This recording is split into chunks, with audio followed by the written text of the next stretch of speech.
Yes, guys, welcome back to the Once You're In podcast. This is episode 82, and we're back to just me and Reece today. Thank you for all the support on the last episode. Shout out to Jack and Danny. Apparently, it was a good episode, so people liked Jack and Danny, or mainly Jack, to be fair. So people have said about Jack. Danny, I mean, performance was okay. I'd have probably pulled him off at about 60 minutes.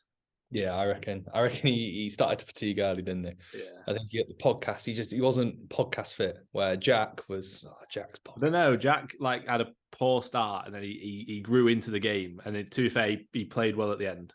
Yeah, we actually said, didn't we? Like, they both started pretty like they didn't go at it from the get-go. But it's normal, isn't it? Like we said, we're so used to it now that it's like we just chat. Like we press play and we just chat.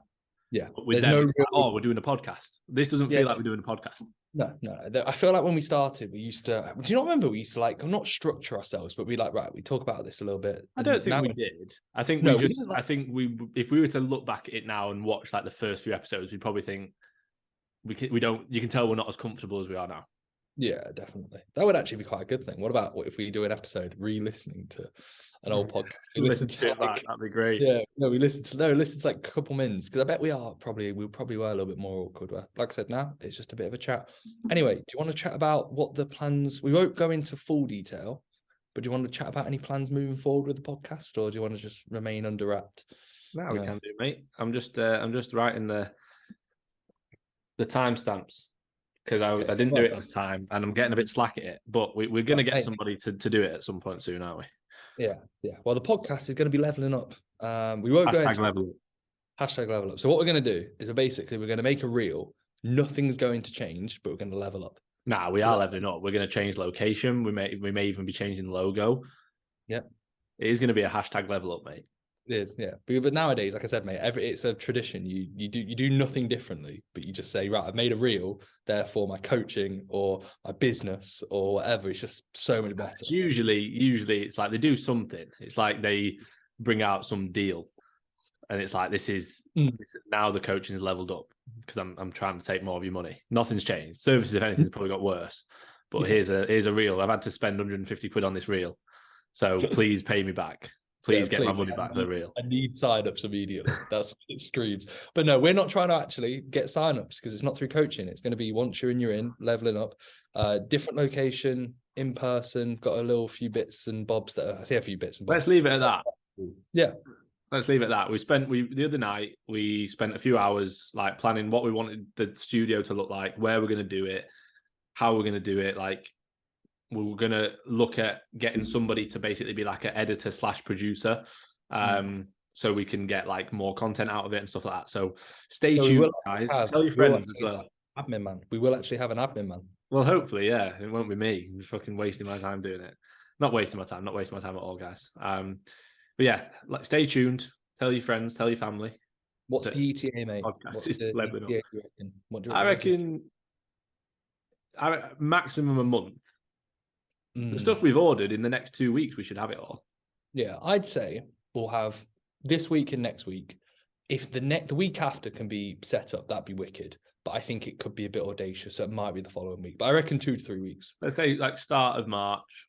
Yeah, 2 to 3 weeks from now, max. We should be all set.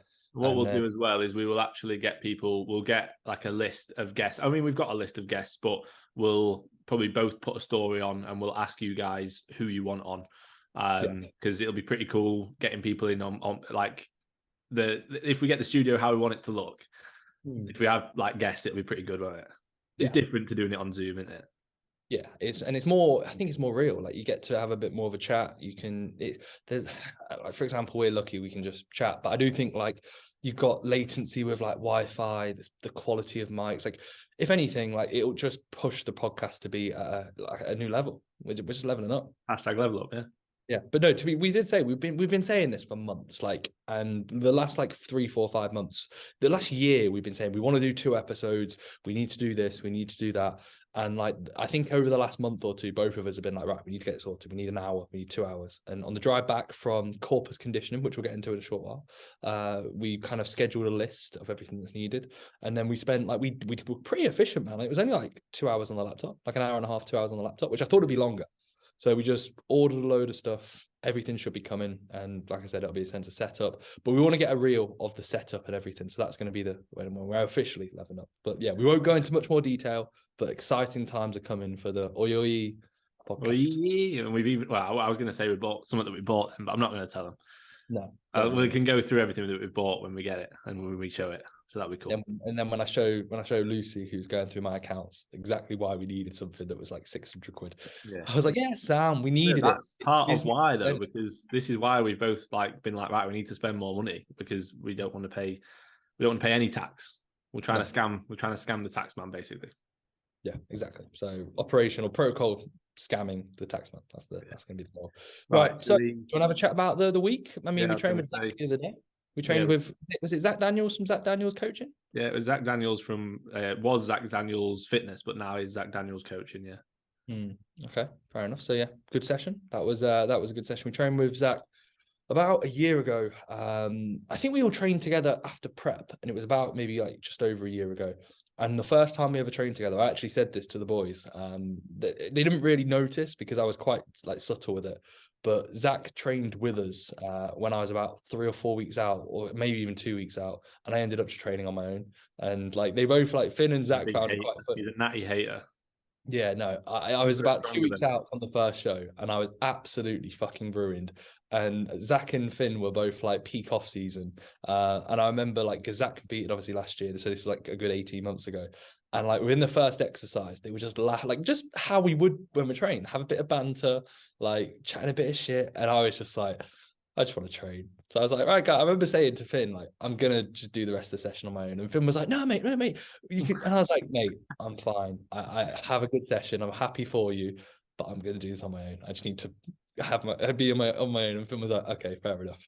So that was probably my first impression of Zack. But Zack was like, well, fucking hell, Reece is a bit of a dick. She trains on his own. But no, I don't think he would have thought that. No chance. I think it's understandable. Like when my session was baseline volume, I had about 6 sets, and it was like every single set ruined me. And then you guys were probably doing like 12 sets, loads of body reps. Yeah, loads of reps. And you both like laughing in between sets, where I'm just like, in between reps. We're laughing in between reps, mate. We just didn't train. We were just laughing all the time. Yeah, making out like we just literally just took the piss the whole session.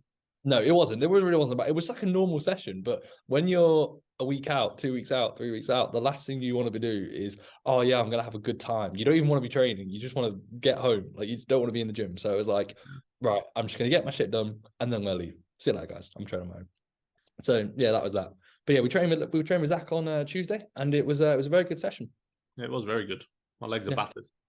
Yeah, still. We got legs tomorrow, haven't we? Which is gonna be fun. Like my quads, I feel like that was a lot more quad dominant than what usually we get out of. Yeah, I think just because we did that one set on the pendulum, and then obviously we did the intensifier on the leg extension, which we don't usually do, and we did the squat press is a little bit more quad dominant. You can get more knee flexion. So yeah.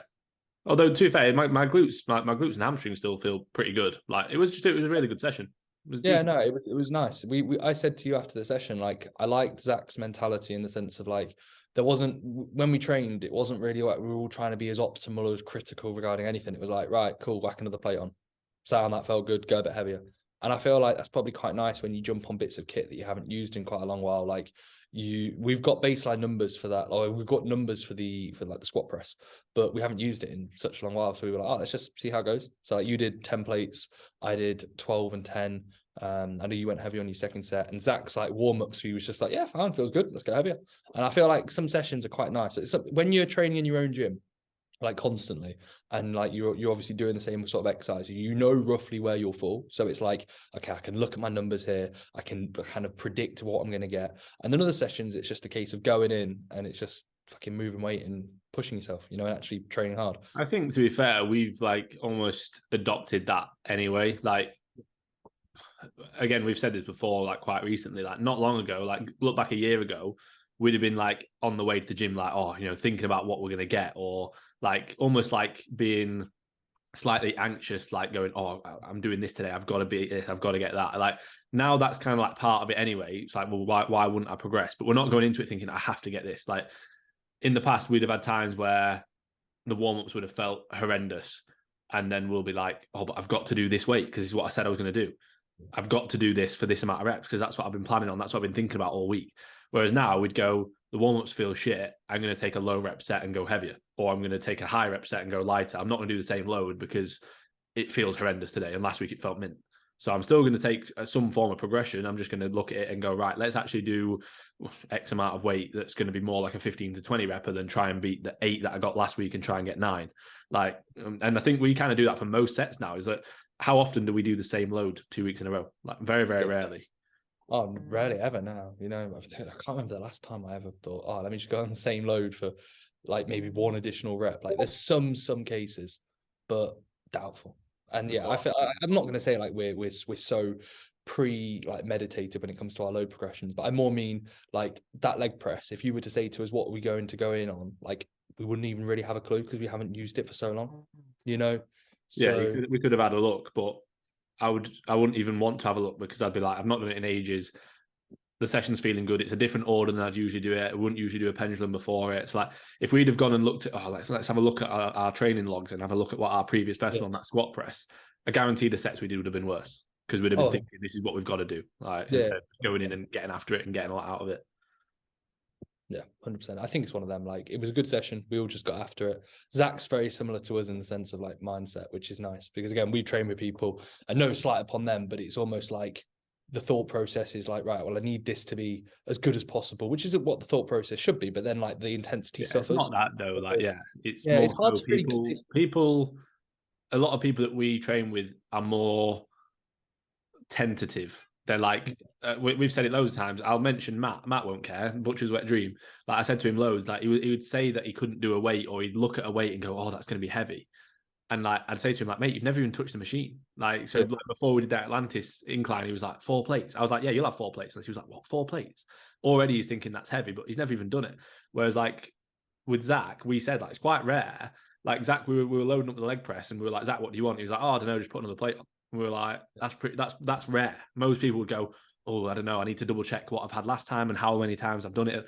But because he was just with us, I think he's kind of like that. Anyway, he said, didn't he, a few times, like, this is just how I've always been. Yeah.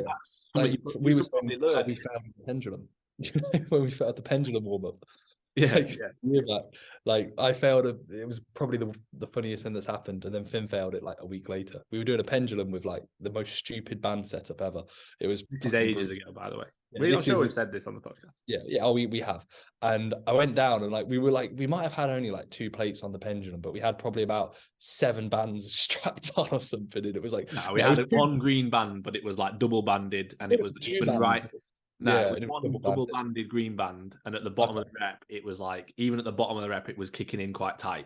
And the range of motion on that pendulum at Rotherham is huge. So like by the top, it was a joke. It was like, even just like standing there was difficult with no weight on. Yeah. So I remember I failed on like 2 plates. And I got a 0 rep max on a warm up, and Finn like afterwards starts pissing himself, and I'm like, "Oh, cheers, mate, thanks for that."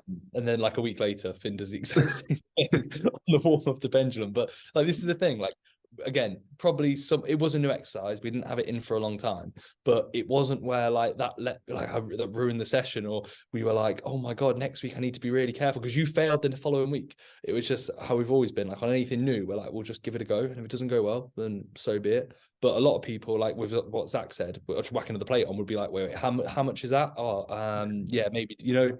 There's a balance, isn't there? Because it's like there's a certain line where you can just be an idiot and you're going to hurt yourself. But like I was saying, I said the same to Matt. I was like, your form's already very good. Like you've already established good form. So going a plate up or half a plate up, you're not going to all of a sudden throw that out the window and just hurt yourself. No, like going from, let's say, doing 4 plates on a row to 4.5 plates, like rather than going 4 and a 2.5, like you're not gonna. You might get a really low rep set, and you might go, okay, that wasn't, I was aiming for a bit more reps, but at least I know how that feels now. And you might not revisit 4.5 for the next 2 weeks, but when you revisit it again, you've already felt it. You're kind of a bit more confident, and then when you do it, you go, well, last time on this I got 4 because it's the first time I've ever done it. You're gonna beat that. Like, so that, instead of going, oh no, I have to work up by 1.25 every single week, and it'll take me 12 weeks to get to that four No, and a half. mate, Like, that's not what you do. No, you don't do that. You have to get to the top end of your rep range, yeah, and then so you add the smallest amount of load progression. Your reps then come down, and then you have to build that back up to the top end of the rep range. That's bodybuilding, is it not? to be fair, the thing is, like, it depends on the individual, because for some people that is going to be a better way of doing it, because some people just have they can't comprehend going that much heavier, and they can't manage it. You know what I mean? Like, I'll have clients where I'll go, yeah, just chuck an extra 5 on, and mentally they're like, they just can't.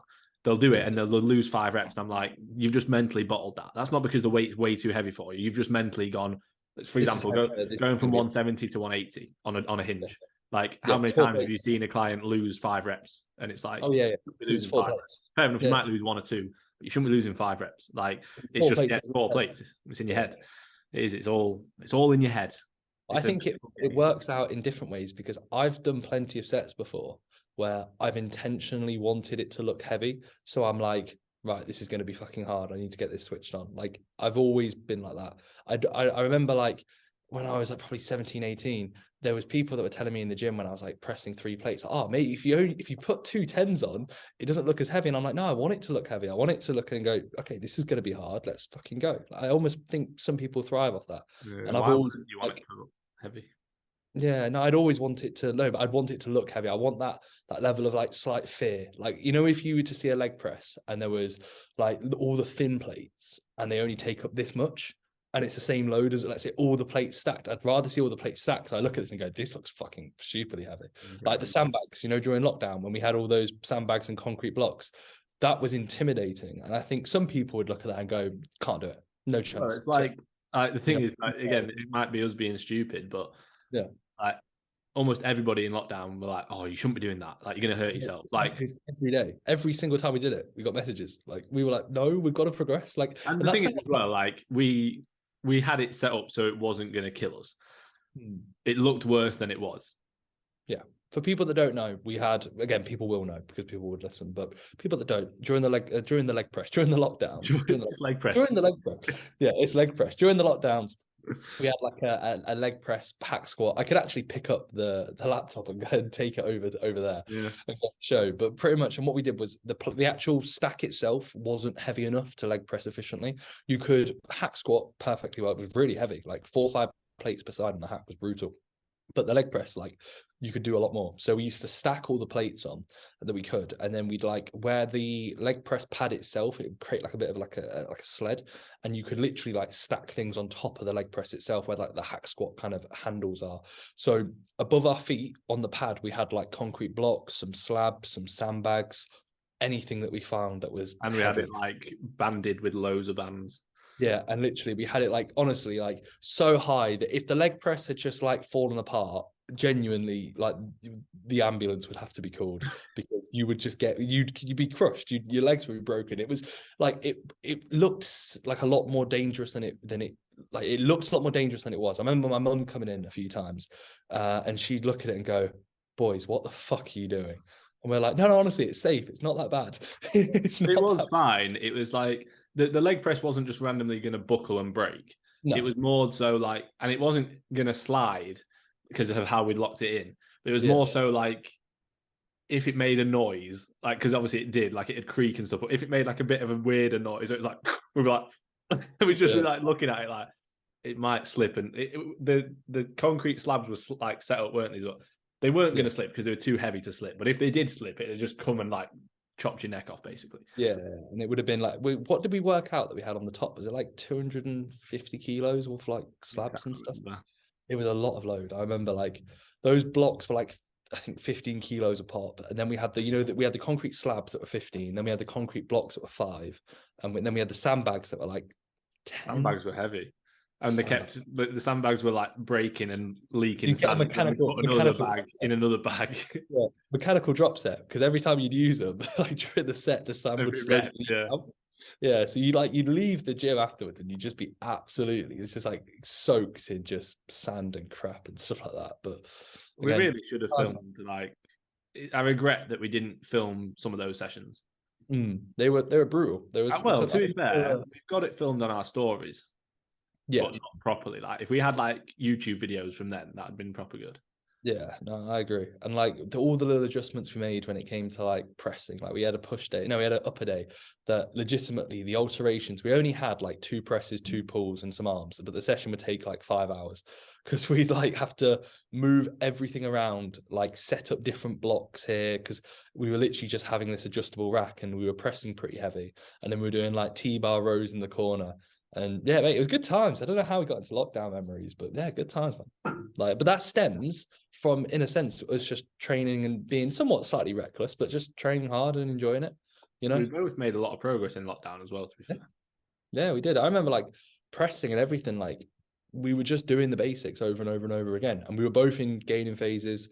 Like it wasn't where like we either of us were like dieting at all. And I remember like that 4 months, the last lockdown, I think we both made like really, really solid progress. Like 4 months, I remember like leaving that lockdown thinking that was good, that was productive. Yeah, I Because all think we it's did the was, one where we got kicked out of Shahid's, and then we were like, right, yeah, fuck it, let's just buy more kit and let's make the most of it at yours. That's yeah, when I think we were like, because we kind of accept. I think before that we were trying to like find a better option, or we were trying to like make it like a gym. When the last time we were like, right, let's just get what we've got and just fucking get after it.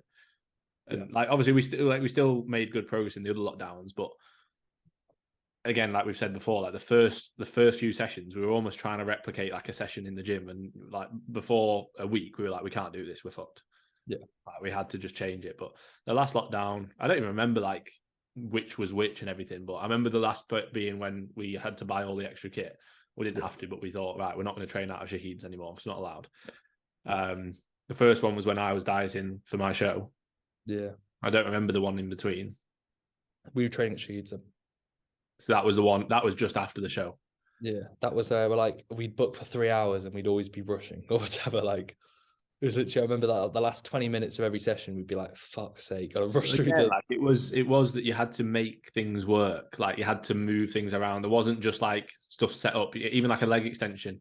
Like you had to move the bench and adjust it and put the leg extension attachment onto the bench. Like, so it's going to take longer than maybe a standard session would do if we had a gym to ourselves. I will say, looking back, it felt like we trained at Shahid's for a lot longer than a month because it was only a month that lockdown. Was it? Yeah, it was a month. So we were only there for like 4 weeks. It's Yeah, crazy. it feels like we're there. I feel like we trained there for quite a long while. We trained again. This is people that don't know. We had like a private little gym facility that ended up the police getting called when we were when we were literally outside of the gym about to go in and train. We were like, oh, what do we do? And that's when we just went back to yours and we did what we could, didn't we? Because we had the hack by that point. Yeah, we had the hack, had the leg press, but we bought a new bench because the bench was shit. We bought the cables, bought the hex bar for me to do it 1 week and then sack it off. Yeah, and then we also got the adjustable rack that we got scammed, the mirror fit rack. Yeah, did get I scammed. got scammed by a big Polish dude who didn't speak English, and I was like, "Yeah, how much?" You got considering this is 50 quid more expensive than the one online that's out of stock, and he just said like 150, and I was like, all right, there you go, thanks. Cheers, mate, thanks for that, pal. Like, just been scammed 50 quid. Yep, order. So yeah, all good. Anything else happened in the last week, mate? And we'll go back to actually how the week's been. Again, that was a bit of a tangent and a half. Trained with, did we say we trained with Josh and Noah last week? No, we didn't, because we had Jack. We had Jack and Dan. Yeah, we had the boys. We had the boys on. Yeah, so my clients, my Scottish boys, my Scottish Campbells came to see me, Josh and Noah. That was last week, Monday, Tuesday, Wednesday. And it was pretty good, to be fair. Like, obviously, they travelled, like 5 hours or 4 hours or so, I think, to Rotherham. And then they ended up staying in Loughborough, so that's like another hour. But yeah, obviously you trained with us Tuesday, Wednesday. We trained in Rotherham, just me and them two on Monday. But yeah, it was good. It was good to see him. That's the first time I've met Josh properly. That's the first time I've seen Noah since his show. So it was good to see how he's getting on. Josh is obviously competing this year, so it was good to see how he's doing. But both in a good spot. Both their training was good. Obviously, a few things learned. We kind of had like in-person check-ins / training sessions, which is always good. So yeah, it was good. And then we went bowling, and Josh won. Reece came dead last. I was awful, absolutely awful. Yeah, and then so yeah, that was that. It was a nice few days, to be fair. I enjoyed the sessions. It was quite nice. Like, again, it's different because they're not like the same level as Zack, but it was quite nice to go through sessions with people that actually want to learn, and they both actually got after it. Like they both trained really well. Yeah, it's just due to their age and experience, like things that they obviously will do better in the future. Which under Finn Kelly coach, I mean, mate, like this should They're in already the be best sorted. place. They're in Yeah, the no, best place yeah, possible best place, to but this should thrive. already be sorted now, mate. So Oh, we've got a YouTube video coming out. Should be this weekend. that'd be exciting. And then yeah, for me, another week deeper into prep. So hard. I said this last time. It's not. Everything's sound. I'm 3.5 weeks in. I think the last like week I've actually looked at myself and gone, oh, I actually don't look that bad. Still got a hell of a lot of fat to pull off. Like I've probably got another like 8 to 9 kilos to come off, but definitely getting to that point where like the next 4 or 5 kilos that come off, I'll go, okay, I actually look like striking distance of just like one push and I'll be ready. So yeah, all things are good. Like 12 and a bit weeks out from the first show, and then like 14 weeks out from the pro qualifier. So that'll be when I'm looking to be 100% for, and then like 11 to 10 weeks out from a warm-up show. Depends on how things look and how things are, but literally right on track. Everything's good in that sort of sweet spot where training's like still good. Cardio's part of my routine as it was before. Like it was part of my routine, so I don't really feel like I'm prepping. Like a little bit more hungry, should we say, like in the sense of like food volume. Like I can tell I'm dieting, but I'm not like hungry where I've had any real food cravings or anything. I don't really ever. I didn't really at all, even in the last prep. So yeah, everything's ticking over nicely. Everything's all good, and yeah, sound. That's my prep update. Have you So booked flights and stuff for the shows? I have not, but I want to. I will be for exactly. I almost need to plan like an Airbnb. I think I'll probably do that in the next like week or two, I reckon. So I'll give you a shout, mate, when it comes to if you're tagging along. Tagging along, mate. I'm your fucking coach. You're Are coming you gonna with buy me. one of the gas bags with the You're coming coat? with me. I'm sorting it out. I'm the coach. I'll sort it all. You don't worry about a thing. You sit and you relax with your feet up. I'll do it. You're gonna tan me, mate? Is that what's going? Because I'm actually wondering. You know, when it comes to these shows, do you reckon you have to do your own tan, or do you reckon there'll be a tan place there? Like I'm trying to think about. There'll be at that level. There should be places that you can get a tan. If not, then yeah, I'll do it, mate. I'll do it with my cock. Tell me where you cut. Oh, Reece, you got a bit missing. Finn, I'm men's physique. I don't even need my glutes being done. I'll do it. I've just got a little bit of tan on my penis. I might as well just rub it on you. What's wrong with that? There's Guys, nothing wrong with that. this is normal. This is what you do. This is what we do before every show that I've won, aka one show, and we didn't do it after that. So Yeah. clearly, it's a bad luck charm. So Finn, tan me up, please, mate. That's No. the lucky charm. Did I tan you for that show? I didn't, did I? No, you didn't. I'm taking the piss. But that's the only thing I wouldn't actually know, because I don't know if they send you a link with like where to get your tan sorted, or if you have to do it yourself. You know. Yeah, you'll be. It's like if you with any federation, like they'll have their tanner that they provide that they would recommend. You don't have to use them, but you probably should, especially when you're abroad. Like last thing you want to be doing is stressing about your own tan, unless there's no other option. Yeah, 100%. I know it's I think it's the 27th or 28th. I think it's the 27th of May. So I'll probably fly out like if it's a Saturday or Sunday show, like 3 or 4 days before. So at least I can kind of acclimatize. Oh, it's May. Yeah, May. Why? It's my birthday month. Oh, birthday month. You can't go. Unfortunately, mate. Unfortunately, I'm going to be getting pissed. Yeah, I'm going to be getting pissed every single day of that month. My birthday month. You got to get pissed and eat cake every day. Well, mate, my first show is like 4 days before, or the first main show is the 4 days before your birthday. Oh yeah, so, I'm getting pissed. You're getting pissed. Yeah, but it's the week I'm prepping, but it doesn't matter. It's birthday month, deload month for your birthday. Deload month. You know. So yeah, all is good, mate. For you, prep starts in what 5-6 weeks now, isn't it? Not long. Yeah, I moved it back a week. I've already bottled it. I've already bottled prep because I just can't hack it. I'm scared.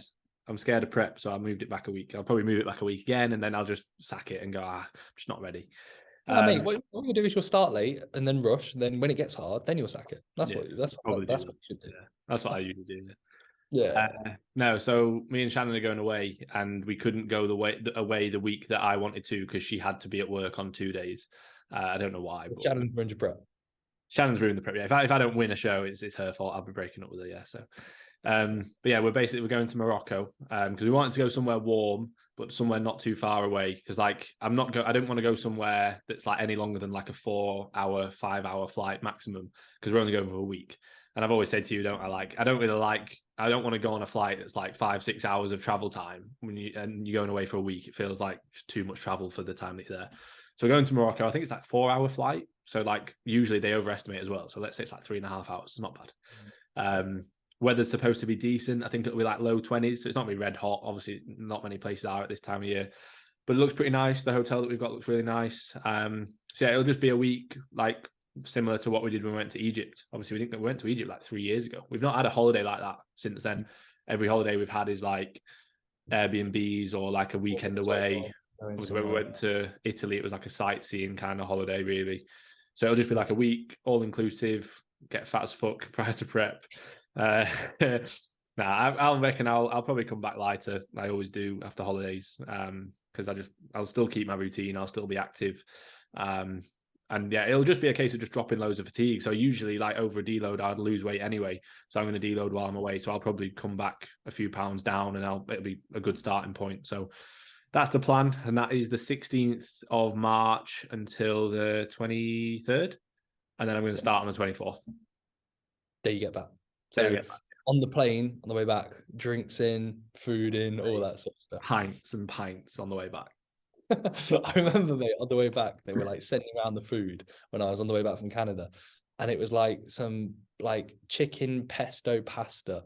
And it was like in this creamy sauce. And Sanaya had it. And she was like, do you want it? I was like, no, I've brought my own food.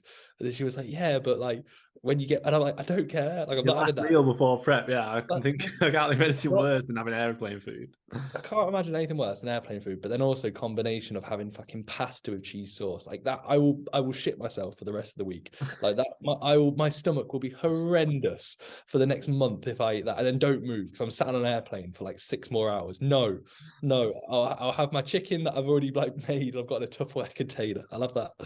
So feel better. Yeah. All right, let's do some questions. Right, so question time. Again, thanks to everybody who asked some questions. Obviously, last week, because we had Jack and Danny on, I think the questions are a little bit different. Did we have any left over from last week or like that were relevant to us or? I don't think so. I think we pretty much got through them all. Yeah, right. So first one, does negative comments / arguments affect you whilst on prep? I'd say they affect you at any time, really, but I kind of make sure that I don't have negative comments or arguments in my life. You know what I mean? Like, what, you just have cheerleaders around you telling you how good you are, mate? No, but if I have a negative comment, I don't see it as negativity. Like if someone comments something on my Instagram, I just find it funny. You know what I mean? If you get hate, like I don't think, oh my God, that's a negative comment. I'd just be like, like that's funny. If like you or Shannon said something negative, I would probably say that you're trying to help me. I wouldn't think of it as negative. Like, oh, it's constructive criticism. They're not saying like to be horrible. You know what I mean? Like that's probably trying to help me. And if they're not, I'd say like, right, you'd chat about it and that'd be it. Like we always say that we're pretty good at discussing how we feel. Like if Shannon does something that annoys me, I'll tell her and I'll be like, look, you know, I don't want you to do that or I don't like that. And then we'll discuss why and whether or not she thinks the same, or if she doesn't, then cool. We'll go, right, well, let's agree to disagree. Like, yeah, and then fuck off, get out. But like, you know what I mean? You just like, you chat about it and whether you're dieting or not. Obviously, you are more sensitive when you're dieting. You are more irritable when you're dieting. But yeah, I also think as well, like I'd say this from like personal experience, when you put more, not saying like you don't put effort in an off season, but when you're solely attributed off the look that you get to towards the latter end of a prep, like you're naturally going to care a bit more regarding, because you're putting a lot more, not like it is technically effort, but it's a lot more focused on how you look. So you are probably going to be a little bit more susceptible to like a negative comment or something, but like nothing changes. Like it's not like that comment, and like you said, like comments aren't going to be, you could construe them in a negative way. I remember multiple times, like I'd be posing 6 weeks out, my front would be sliced and I'd turn around and you'd be like, back still fat. And it annoyed me no end. I used to get in the car afterwards and be like legitimately down because I'd be like, back still fat. But I wasn't down in the sense of like, oh my God, Finn was so harsh. Finn said my back's fat. It was like, okay, cool, I've got to do more work. I've got more to do. Like, and even if you were like, and I'd rather you be honest, because my back wasn't that fat at 6 weeks out, it was sound. But what we were saying was like, well, it's not going to be a difference between, that's the difference. Like it was okay condition wise, but it's not very, very good condition wise.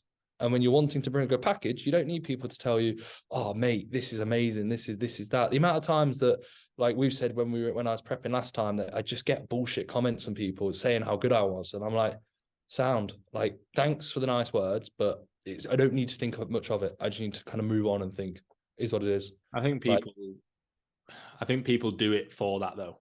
So Yeah. like if you're doing it solely for social media attention or for comments in the gym telling you that you look great, like if that's why you're doing it, when you get a negative one, oh my God, and it's like so much more prominent, it weighs a lot heavier than all the positivity. Like, you know, like people say, you know, you could have like, you know, however many positive comments, but that one negative one is the one that gets to you. But that's because you put so much pressure on the positive comments. Yeah, 100%. Like I need constant that approval telling me I'm great. Like if you need that, then when you're not told that you're great, when you're told the truth, people don't like it. Yeah, and we've had that before, like especially with clients. Like, you know, we'll never be horrible in any way, but we'll say, look, this needs to be better, that needs to be better. Especially when it comes to like training videos. Like if they've never been told that before, a lot of the time people don't like it. And they go like, oh, you know, I thought my training was good. And it was like, yeah, your training's okay, but I'm here to help you. Like, you know, I'm not telling you any of this for no reason. You know, same with like when you're giving someone feedback on their physique, you're not doing it to be an arsehole. You're doing it because that's what they are paying you for, or they've asked you for it. You know, if it's unsolicited advice, then fair enough. Like I would never randomly comment on someone's Instagram post and go, your quads need to be better. Because it's not my place to say, and I couldn't give a shit. But and also they have an okay level of understanding. They probably know their quads need to be better. Yeah, but if they asked me for my opinion, I'd be 100% honest, and I'm not going to go, "Oh, mate, you're insane." Remember Courage? Do you remember Courage when we were at Warehouse? Like he came up to us and he was like, "Lads, can you have a look at my physique?" And we were like, sure. We were like, "Strip off." And he was a bit awkward, and we were like, "Well, mate, we're not going to tell you how you look in a tank top. Like, take your top off and take those fucking shorts off." Take those shorts off. And fair play to him for coming and asking us. That's good. Like, and we literally both said the same thing. And like we weren't being dicks. We were just being honest, saying this needs to be better, that could be better, this could be better. And he was like, sound like took it in a good way.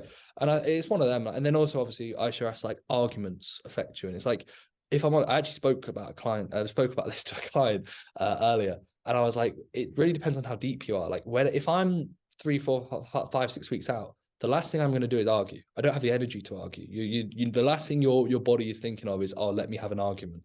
Like, so I wouldn't really say that. Like, if anything, it would just be, as Finn said, you are a little bit more susceptible to being a bit more irritable. You're going to be probably a little bit shorter. You might not be fully with it in every single conversation. Like the amount of times Finn would say something to me and I'd like be zoned out and I'd be like, what? I'd be like, mate, you said something. What have you just said? But you don't. I personally, I never got angry. I never do. I think if you're maybe naturally a bell end and you just then like you the latter point of a prep, you probably will be maybe even more of a bell end. But I've never been argumentative really. Clearly, mate, it's because I never drank pints when I was growing up and I wasn't a man. So if I'd sunk loads of pints as a teenager, I'd be a fucking bloke at this point. But being really aggressive and being like, you know, being overly argumentative, it's a manly trait. So yeah. We're not manly. No, we're not men, unfortunately. Not really. Yeah, what about you, mate? You have any arguments during prep? The only one actually is when you told Shannon to sit downstairs because her meal was ruining your night. I told her to, like, we were sat on the sofa and she was having blueberry perform whey. And I said, get on CMP, Fin 15. We fell out. No, she was having that and I was having a salmon meal. And all I could smell was strong, like, artificial blueberry. And I was like, can you sit over there, please?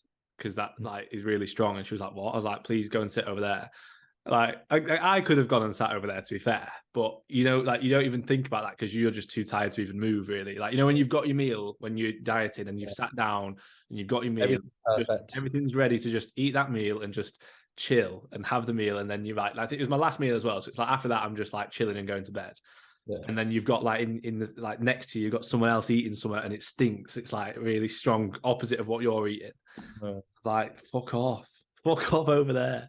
But no, that wasn't an argument in any way. Like we laughed about it at the same time. I was like, go and sit over there, that fucking stinks. And she was like, what? I was like, go and sit over there, I'm not having you eating next to me. And she was like, what? You go sit over there. I was like, yeah, but I'm tired, you sit over there. And then she sat over here and it was fine. So right, good answer. All right, you go again because I need to get the questions up. Okay.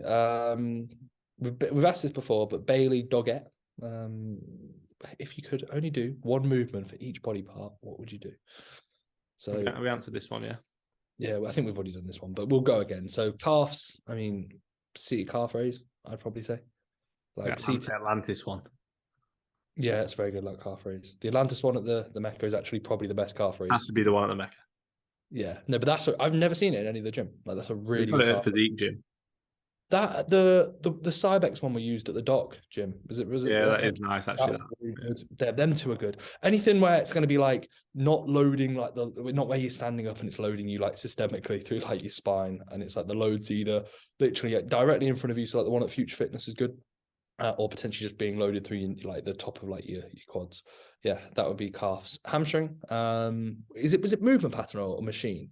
Do one movement. Now I want to do machine and movement pattern. So yeah, hamstring, you got lying, standing single leg, or seated.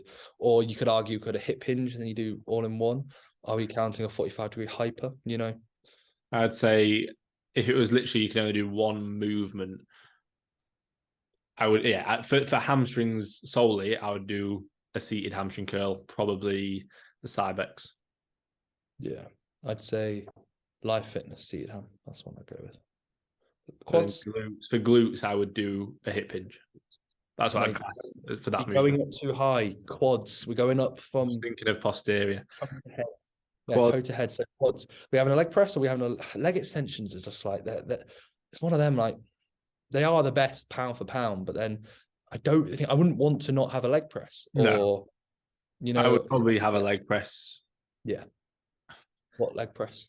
Cybex squat press after we used it the other day. That's fantastic. Good, isn't it? Yeah. Really good. I think Bailey has that pin. So yeah, Bailey, we're going to jump on your Cybex squat press. That's what we'll go with. Okay. Other than that, abs. Ooh. The Nautilus one at the gym dock. That was good. Yeah, that is good. I have to travel all the way to Ireland every time we use it. Yeah, that's what it is.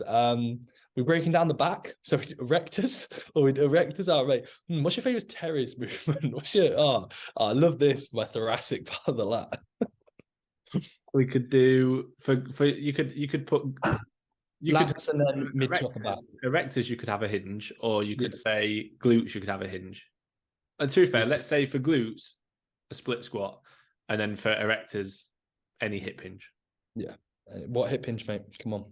I'm gonna go for just a regular. I'm gonna go for a stiff leg off the floor. That's what I go with. I've got to do a block pull.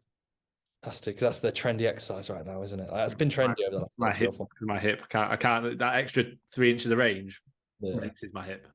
I'm going to be on the protocol of make RDLs great again. They used to be like the number one exercise 3 years ago. Everyone was doing RDLs. Nowadays, not many people do them. So make RDLs great again. They were really efficient. You were really effective 3 years ago, and now you just get no stimulus from it. It's like it's been patched. You know, like a video game when it'll come back soon, and maybe something else. Maybe something else.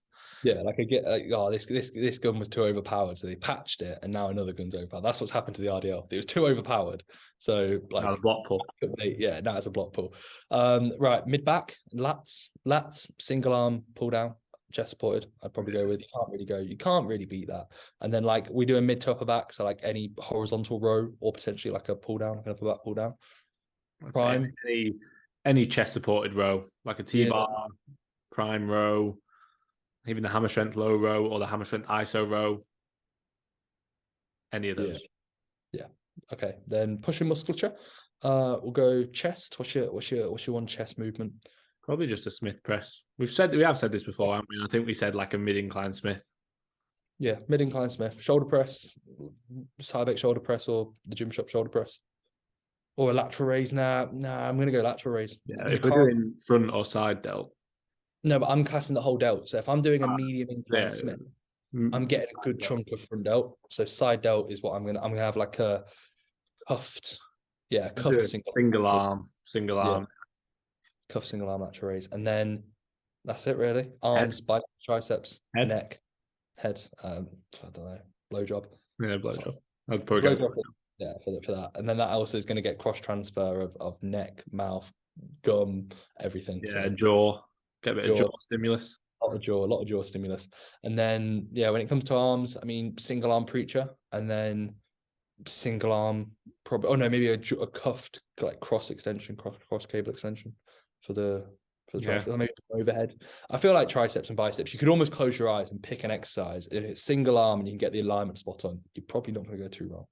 You know, like you could do a cable extension here, there, round here, and you'd be like under here, and you'd be like, oh, that feels quite good. Like you probably couldn't go too wrong. So yeah, Good question, Bailey. Shame we've answered it about 30 times, and every single time I think it stays the exact fucking same. But yeah, that's that. It is a good question, though. Yeah. Right. To be fair, we can kind of, this one is a little bit related to that. T Merrill Coaching asked, you can only choose one. I think this is the easiest question we've ever had. Yeah, buddy, pull down, or yeah, buddy, row. No, that's such a yeah, buddy, row, 100%. Yeah, Yeah, buddy, pull down. No, like that's not gonna be good. Yeah, buddy, Momentum. pull down like maybe the last couple of reps, but yeah, buddy, row you could do for a full set, every set. Yeah, 100%. Yeah, you can't do a yeah, buddy, pull down and then get a lot out of it. Like it's gonna be a shit set. Like I've said to I programmed for Josh last week. We were on a call, and I have him just doing one high rep set of an upper back pull down. It's just one set 20 to 25 plus yeah buddies, because you can't do yeah buddies at the start. So I was like, right, we'll just have an intensifier. We'll have the yeah buddy intensifier. Yeah. And I was like, that's what we'll go with, and like it makes sense. But you couldn't do. I mean, imagine doing a full yeah buddy set of just swinging back and forth. It'd be awful. But like you can do that on a row, and it actually doesn't feel that bad. Yeah, you can do it on a row. Yeah, so 100%. If it was like a yeah buddy lateral or a yeah buddy, like a dumbbell yeah buddy lateral is a very good movement, I actually think. I still would say yeah, buddy, row. Yeah, buddy, row. I think rows make the most sense to do yeah, buddy. Like, there's no other exercise that makes more sense than a row. Yeah, no, I agree. Imagine like a yeah buddy chest press. That'd be painful. That'd be horrible, mate. Yeah, that'd you literally would be. You'd injure yourself straight away. Hey mate, I did a yeah buddy chest. Like your whole body. What? Okay, what is the difference? What's the worst? Yeah, what's the worst exercise? The worst yeah buddy would be a barbell press. Barbell squat. Just yeah, but I think it depends what you're classing as. Yeah, mate, mate. Imagine like a barbell lunge, just destroying your knee into the floor, like your non-working side, just destroying it into the floor, bouncing up, straight back into the other side, no bracing, 0.3 second eccentric. Oh, that would be speaking of eccentrics, we got a question. This is that Giacomo Bagotti guy I spoke about before. Why do you usually do longer eccentrics compared to a standard eccentric in bodybuilding? Why do we, or why would you? And why do we, apparently? Or maybe me, because he asked me. Yeah. No, I think it's, if you were to watch like our leg presses or anything, like our eccentrics are usually pretty good in the sense of like duration, like they're pretty long. And I think we've said it before, like it's because we break down the reps when the sets get tough. The one thing I think we're quite good at, and it kind of is a skill that we've practiced without even trying, but over years, is maintaining composure and breaking down rep to rep to rep. And if you're dropping into an eccentric, usually it's because it's hard, you're tired, both physically and mentally, and you start to rush and that composure is being thrown out. So I find, if anything, like a slower eccentric, especially towards the end of sets, when you're skilled at keeping an eccentric slow, way more efficient, because not only are you going to get more out of the actual set throughout the actual set itself, but you're also going to maintain composure, and it gives you an extra second or two to brace and get tight and stay locked in the set. So I couldn't imagine, like, and unfortunately it's so common. Me and Finn will have plenty of clients sign up, and I bet people listening to this probably would do it if they watch their own training cuts back. Their eccentrics get progressively quicker as the set goes on. And if anything, that's the last thing you'd want to do when you are skilled towards keeping good composure and good kind of, let's say, and keeping things ticking over when it comes to a set when it gets tough. Yeah, I think as well, just like from a profile standpoint, like you're never going to fail eccentrically. Like you shouldn't anyway. Like yeah. If a client sends a video and they failed eccentrically when the last concentric moved easily, you haven't failed. You just bottled that rep. Yeah, you either lost tightness, or you just dropped into it too quickly and you didn't then have the ability to change direction, or mentally you just lost the set. So if you're a lot stronger, which we all are, you're a lot stronger when the muscle is lengthening, then why wouldn't you like rinse it as much as you can? And like I say, also it gives you more time to get breath in, gets you more time to compose yourself, get a good brace. So yeah, I mean, there's obviously a certain point. I'd say to anybody, you almost want to find that sweet spot where the eccentric is slow enough that you can stay composed, you can get your breath in, you can brace hard, but it's not so slow that it limits your loading capacity. So if you do an eccentric that's 15 seconds, you're probably going to be doing less load than if you did an eccentric that was 4 or 5 seconds. But you're not going to get much more out of it. You're just making it loads harder for no real benefit. And you're making the load, you're using a lot less load. So it's like trying to find that sweet spot. And I think probably for most movements, it's going to be between 2 and 5 seconds. Yeah, no, that's a good ballpark. Unless it's a yeah buddy deadlift, and then it's 0 seconds. Yeah, 0 or any yeah buddy exercise. Yeah. 0. Josh Croggan asked us, how's Reece feeling after his rimming by Mr. Eagles? Rimming? Yeah, does that mean you got rimmed by him last week, mate? Rimmed isn't that? As in, like, he was rimming you, as in like he was. Being nice? Yeah, well, to be fair, rimming is being nice. Yeah, if someone was to say, "Oh, you got rimmed," I'd be like, all right. Yeah, all right. Yeah. So does he mean like did Jack Jack was bullying you? Oh, no, that's just banter. You all right? Yeah, it's fine. It's just banter.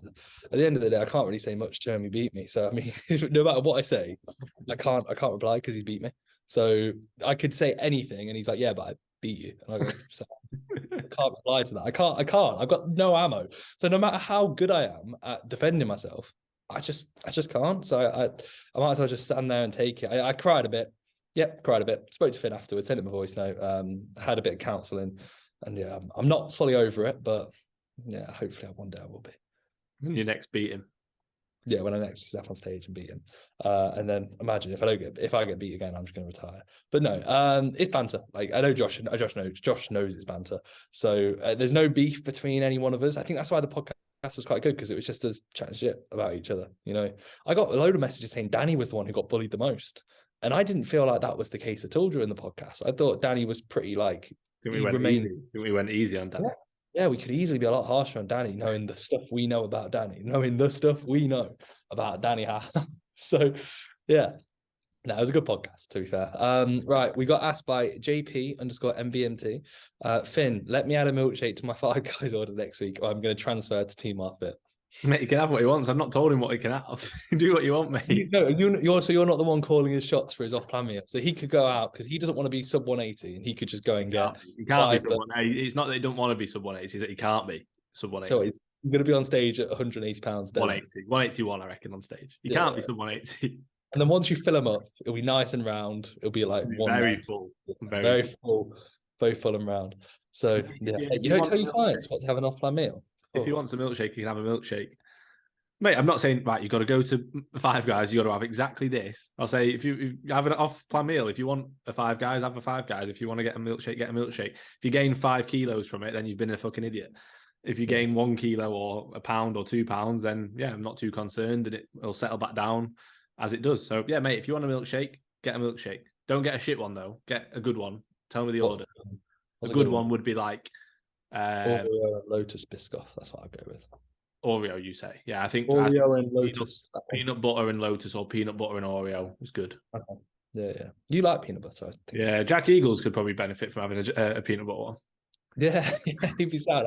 Jack, have like 5, and then just make sure to, like, I don't know, lock yourself in your bathroom, leave your phone out, and then just see what goes. Enjoy it. It'll be sound. Enjoy the ride. Enjoy the ride. You know, you might make it through, you might not. So he also asked us, JPMBMT, any plans for your final off-plan meal? Mate, you're obsessed with food. He is. Right. He desperately needs. We need to get your food up. But his food is very high as well. It sounds like he's on like 1,000 calories. On like over 4,000 calories. Any plans for your final off-plan meal before prep? No, mate. I'm going on holiday, so like I'll be going all out for that week. Crazy. Yeah. I'm going to come back like 230 pounds again. Yeah. No, I think that diet didn't work. It wasn't anything what I did. The pre-prep phase was ruined in a week. Imagine the whole pre-prep, the whole last 2 years has just been shafted in 1 week. Oh, I couldn't imagine anything worse. I feel like I'm not. Again, this isn't anything against JP, because again, and JP MVMT, not JP himself.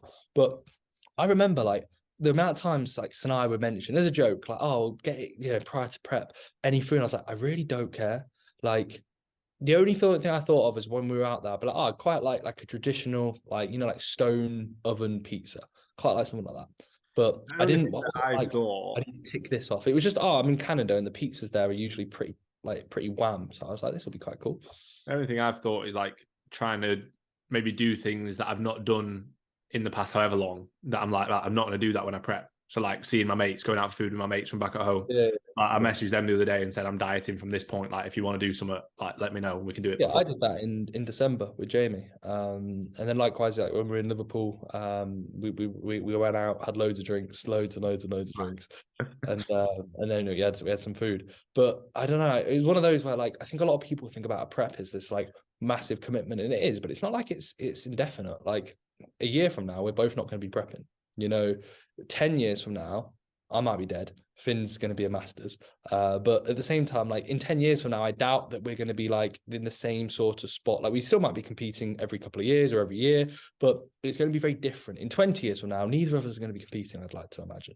Like definitely not me. Definitely not me. Finn is a natural. He's got that endurance. So I'll be at my best in 20 years, mate. Yeah, you will be actually. No, hormones, mate, they decrease 1% from 25. So, mate, you're exactly from 25. Yeah, for everybody. Yeah, the second you turn 25, and mate, you're 26 and like you go bang 1% every single year. Exactly.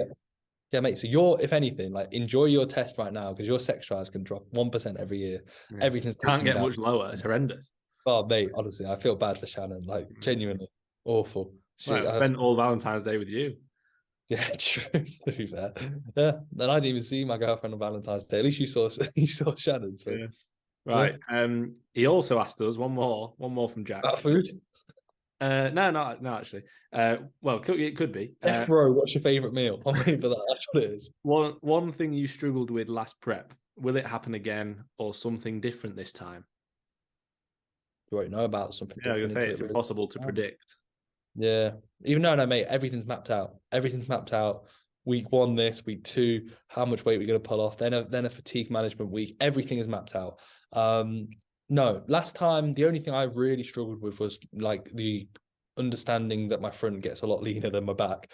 So it was annoying because my front was on track and then my back wasn't. So I had to push a bit harder in the last like 4 to 6 weeks, which resulted in me being very, very flat. That's the reason why I got beat by Jack. If I was full, I would beat him. And then other than that, everything else, there wasn't really anything of a surprise. Like I'd gone through it. I gave myself enough time. There wasn't like anything that I really struggled with. Like sleep was horrendous towards the end. That was a shock, but that wasn't something I struggled with like directly. It was just like, right, I'm very, very, very lean. There's lipolytics involved and also androgens. The likelihood of that impacting my sleep is also going to be playing a role. Therefore, I need to almost embrace this and think, could I be doing things a little bit better? Maybe so in the build up, but there is going to be periods of this prep where my sleep's probably going to be pretty poor. So, yeah. I'd say for me, getting in shape. Having detail in your lower half, that'd be good. Yeah, actually getting lean, that'd have been good. No, I think just like struggling in terms of towards the end, like every single session, you don't enjoy your training at the end.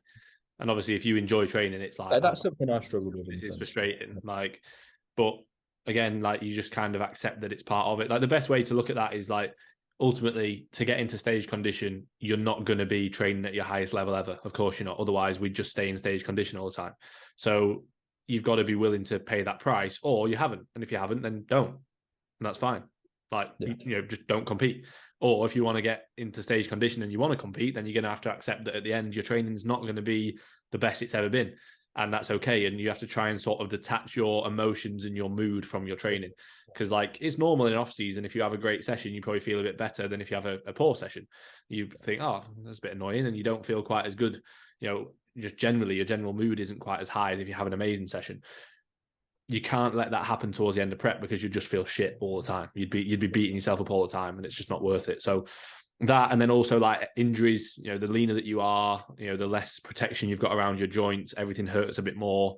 So that's something to be prepared for, mate, and be aware of. But again, that comes down to making sure you're managing your execution well, making sure you're managing your recovery well. But yeah, I think that was something that I didn't really think about, was like, I'm going to feel things more. Like my joints are going to hurt more. Injuries are going to be more prominent. Niggles are going to be more prominent. You don't really think that because, and again, it makes you appreciate being heavier and being fatter and being in the gaining phase. Because when you're in it, you don't realize how productive it is. And you have people spend, 6 months, 12 months, 18 months in a gaining phase and, not really realize that they're in a very, very advantageous position to grow. And then when they diet, they go, oh shit, I didn't realize how good of a position I was in. So, that's one thing that's quite good from a prep, is that it does make you realize that, hence why I spent 90 odd weeks gaining straight after the prep. It was like, well, I don't need to be dieting again. I just need to be growing. I need to spend as much time growing as I can. So yeah, that's one thing that I'd say as well. But yeah, I wouldn't really say that that's something that you struggle with. It's just something that you realize and you almost appreciate being heavier when you're not heavy.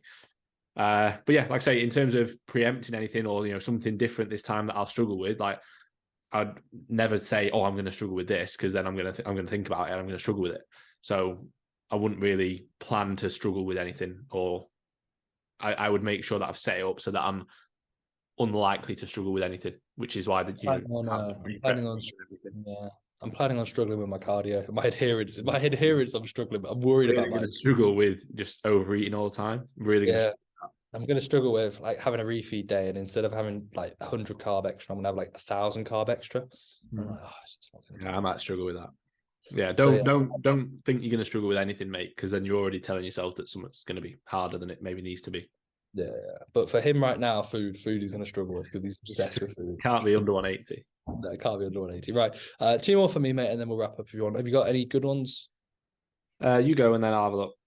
Right, so we can rapid fire this, to be fair. How many exercises for a chest day? And then this kind of goes, it's a separate question from a different individual, but it's on the same sort of lines. Thoughts on programming pec fly work before any compound chest work? So exercises, if it was just a pure chest day, not just like a push day, if we were literally just doing chest, no arms, no anything else, I would probably say maximum 4 to 5. Like if you're just doing chest, you don't need to be looking at more than 4 or 5 exercises. Like what you're going to do, just more upper chest focus, more like if you're going to do more, just do more volume on those exercises. You don't need to do more and more exercises. So you could do a pec fly, an incline press, a flat press, a decline press. If you wanted to do another variation of a fly, like there you go, that would be pretty much it for movements on chest. But yeah, and then doing a pec deck or a pec fly prior to compounds. Yeah, I don't mind it, to be fair. Like for people who struggle connecting with their chest, I think it's a good idea. Get a decent amount of blood in the chest, have it as like a bit of a not like a necessarily like an exercise that's going to pre-fatigue, but it's almost going to get the muscle ready, get you ready for that exercise in terms of internal feel, more blood flow there, getting a better connection. That is the main reason I'd have it, and just getting warmer. But I wouldn't, for somebody who connects really well with their chest on a press, I'd say have your flies later on. Yeah, I think there's pros and cons. Like I think you could argue, well, like the simple terms, like if we think about like why you do a leg extension prior, like you want to get the most out of the short and range, and ideally you can do that on a press. But I think you could argue, oh well, I get a better connection, it's just isolating the pec. But then also you could argue, well, the mechanical load comes down. Yes, you could argue fatigue is it's not going to make a massive difference internally wise when it comes to a press if you're doing it at the end of a session or at the start. But I do think the bro science meathead version just says you want to press in the best sort of circumstance for load.